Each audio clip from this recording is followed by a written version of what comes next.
Hello friends, welcome to our channel. నిన్న ఒక్కరోజే దేశవ్యాప్తంగా 40,000 కరోనా కేసులు అయితే రికార్డ్ అవ్వడం జరిగింది. అందులో మహారాష్ట్రలో చూసుకుంటే కనుక నిన్న ఒక్కరోజు 24,000 కేసులు అయితే రిజిస్టర్ అయ్యాయి. దీంతో మహారాష్ట్రలో రేపటి నుంచి మార్చి 31వ తారీఖు వరకు లాక్డౌన్ అయితే కఠినంగా అమలు చేస్తున్నట్టు ఆ ప్రభుత్వం అయితే అనౌన్స్మెంట్ చేయడం జరిగింది. అలాగే మనకు ఇంకా కొన్ని అప్డేట్స్ అయితే వచ్చాయి ఫ్రెండ్స్. ఆ డీటెయిల్స్ అన్ని కంప్లీట్గా చూద్దాం. ఈ వీడియో నచ్చితే లైక్ చేయండి. అలాగే మన ఛానల్ కూడా సబ్స్క్రైబ్ చేసుకోండి. యాజ్ ఏ కామన్ మ్యాన్గా మీ అభిప్రాయాన్ని కామెంట్ సెక్షన్లో తెలియజేయండి. ఆ పెరుగుతున్న కరోనా కేసులకు కారణం ఏంటి, సో ఎలాంటి స్టెప్స్ గవర్నమెంట్ తీసుకుంటే బాగుంటుంది అనేది కూడా కామెంట్ సెక్షన్లో అయితే తెలియజేయండి. సో మనకు మహారాష్ట్ర అయితే లాక్డౌన్ స్టార్ట్ అయిందండి. అలాగే మనకు వేరే రాష్ట్రాల నుంచి వచ్చే బస్సెస్ కానివ్వండి, ట్రైన్స్ని కానివ్వండి, వాళ్ళు తాత్కాలికంగా స్టాప్ చేశారు. ఈ 10 డేస్ పాటు అయితే మనకు లాక్డౌన్ అనేది చాలా స్ట్రిక్ట్గా ఉంటుంది. స్కూల్స్, కాలేజెస్ అన్నిటికైతే హాలిడేస్ ఇచ్చారు. సో ఫస్ట్ స్టేట్ మనకు మినీ లాక్డౌన్ అని చెప్పారు. సో స్టేజ్ బై స్టేజ్గా మనకు లాక్డౌన్ అయితే మళ్ళీ స్టార్ట్ అవుతుంది. అలాగే గుజరాత్లో కూడా చూసుకుంటే కనుక నైట్ టైం కర్ఫ్యూస్ పెట్టారు. అలాగే ఢిల్లీలో చూసుకుంటే కనుక నైట్ టైం కర్ఫ్యూ అయితే పెట్టడం జరిగింది. ఎవరు బయట తిరగకూడదు అని చెప్పారు. షాపింగ్ మాల్స్ ఇవన్నీ కూడా నైట్ టైమ్స్ అయితే ఫుల్గా క్లోజ్ చేయాలి. సో ఎలాంటి అవాంఛనీయ సంఘటనలు జరగకుండా మనకు నైట్ టైమ్స్ అయితే ఫుల్ కర్ఫ్యూ ఉంటుంది అని చెప్పారు. అలాగే అహ్మదాబాద్లో చూసుకుంటే కనుక ఆర్టీసీ బస్సు అయితే స్టాప్ చేశారు. సో కొన్ని ఏరియాస్లో ఎక్కడైతే కేసెస్ రిజిస్టర్ అవుతున్నాయో ఆ ఏరియాస్లో మాత్రం కంటైన్మెంట్ ఏరియాస్ ప్రకటించి అక్కడ మాత్రం లాక్డౌన్ అయితే పెట్టారు.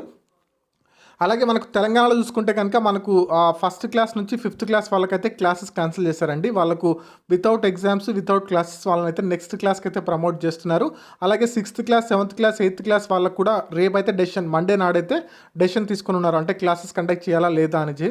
సో ఒకవేళ కుదిరితే కనుక వాళ్ళకు కూడా ఆన్లైన్లో క్లాసెస్ అయితే కండక్ట్ చేసే విషయం అయితే ఆలోచిస్తామని చెప్పారు.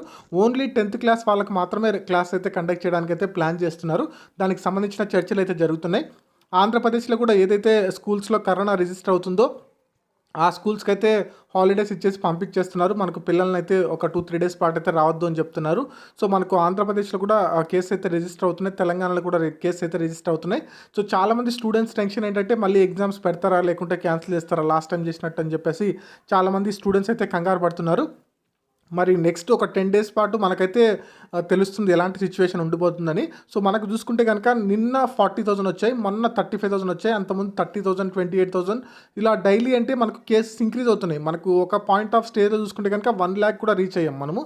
డైలీ 1 lakh కేసు వచ్చాయి. అది మనకు తగ్గుతూ 50,000 వచ్చాయి, 30,000 వచ్చాయి, 10,000, 6,000, 5,000 వరకు అయితే తగ్గాయి. మళ్ళీ ఆ 5,000 నుంచి ఇప్పుడు 10,000, 20,000, 30,000 అని మళ్ళీ ఇంక్రీజ్ అవుతున్నాయి. 40,000 వరకు అయితే ఇంక్రీజ్ అయ్యాయి. సో ఈ నెంబర్ కనుక ఇంకా ఇంక్రీజ్ అవుతే మళ్ళీ ఇప్పుడు దశల వారీగా అయితే లాక్డౌన్ స్టార్ట్ అవుతుంది. సో ఆల్రెడీ స్టార్ట్ అయింది. మనకు మహారాష్ట్ర, కొన్ని గుజరాత్, ఢిల్లీ ఇలాంటి ప్లేసెస్లో లాక్డౌన్ చేస్తున్నారు.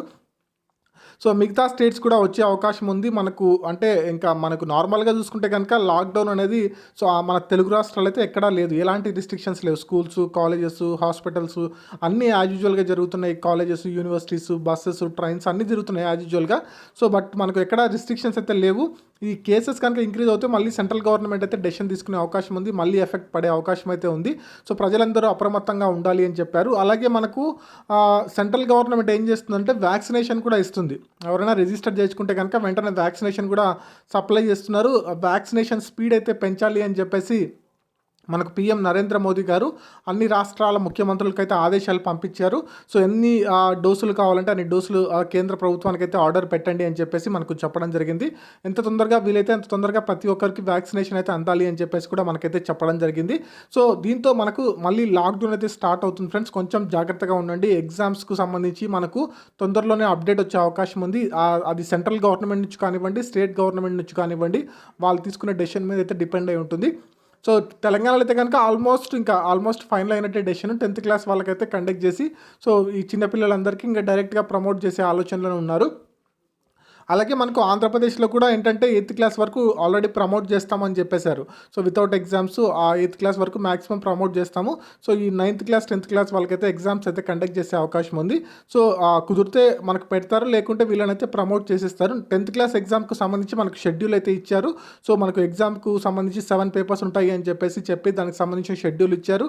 అలాగే నెంబర్ ఆఫ్ సెంటర్స్ అయితే పెంచారు. సో మరి నెక్స్ట్ 1 monthలో ఉండే సిచ్యువేషన్ని బట్టి మనకు ఎగ్జామ్స్ జరుగుతాయా లేదా అనేది తెలుస్తుంది. అలాగే చాలామంది పేరెంట్స్ ఏంటంటే ఎగ్జామ్స్, స్కూల్స్ ఇంకా కొన్ని రోజులు వద్దు అని చెప్పేసి చెప్తున్నారు. బట్ ఇవన్నీ కన్సిడర్ చేసుకొని గవర్నమెంట్ అయితే ఒక డెసిషన్ తీసుకోవాలి. సో ఎంతవరకు ఇంపాక్ట్ ఉంటుంది మనకు రీసెంట్గా చూసుకుంటే కనుక గవర్నమెంట్ స్కూల్స్లో టెస్ట్ చేస్తే మనకు పిల్లలకు కానివ్వండి, టీచర్స్ కానివ్వండి, కొంతమందికి అయితే బయటపడుతుంది కరోనా ఉన్నట్టు. సో మరి గవర్నమెంట్ ఎలాంటి డెసిషన్ తీసుకుంటుందో చూడాలి. సో ఇది ఫ్రెండ్స్, ఈ అప్డేట్ అయితే వచ్చింది. ఈ డీటెయిల్స్ మీకు క్లియర్గా చెప్పడానికి ఈ వీడియో చేస్తున్నాను. సో ఈ వీడియో నచ్చితే లైక్ చేయండి. యాజ్ ఏ కామన్ మ్యాన్గా మీ అభిప్రాయాన్ని కూడా కామెంట్ సెక్షన్లో తెలియజేయండి. సో ప్రస్తుతానికైతే కనుక మనకు తెలుగు రాష్ట్రాల్లో అయితే అంత ప్రభావం ఇంకా లేదు. సో మనకు కేసెస్ కూడా తక్కువే రిజిస్టర్ అవుతున్నాయి. ఒకవేళ ఇంపాక్ట్ కనుక పెరిగితే మళ్ళీ మనం కూడా లాక్డౌన్ దిశకే వెళ్ళే అవకాశం కూడా ఉంది. సో అదేమైనప్పటికీ మనకు ఒక నెక్స్ట్ 1 మంత్ యాక్చువల్లీ ఏంటంటే ఒక సర్వే ప్రకారం మళ్ళీ అక్టోబర్లో అయితే కరోనా కేసులు తీవ్రంగా పెరుగుతాయి అని చెప్పేసి ఒక సర్వే అయితే చెప్తుంది. సో మనకు ఆ తీవ్రత అనేది చాలా ఎక్కువ ఉంటుంది. ఫస్ట్ టైం కన్నా సెకండ్ టైం చాలా ఉంటుంది అని చెప్పేసి ఒక సర్వే అయితే చెప్పింది. సో మరి ఎలాంటి స్టేజెస్ ఉంటాయో చూడాలి. మనకు ఈ అప్డేట్స్ వస్తాయో చూడాలి.